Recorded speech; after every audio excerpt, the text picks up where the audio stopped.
How to download SkyGo on Amazon Fire Tablet.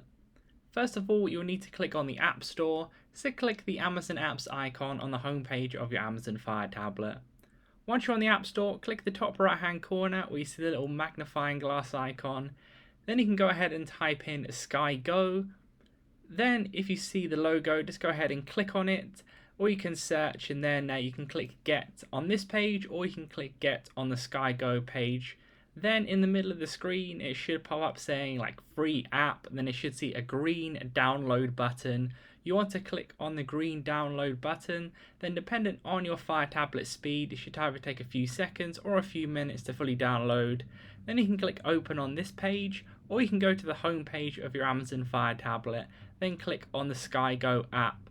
Then from there you can log into an existing account, or you can sign up and create a new account and use the SkyGo app as you wish. Leave a like on the video for that helped, and subscribe for more helpful videos.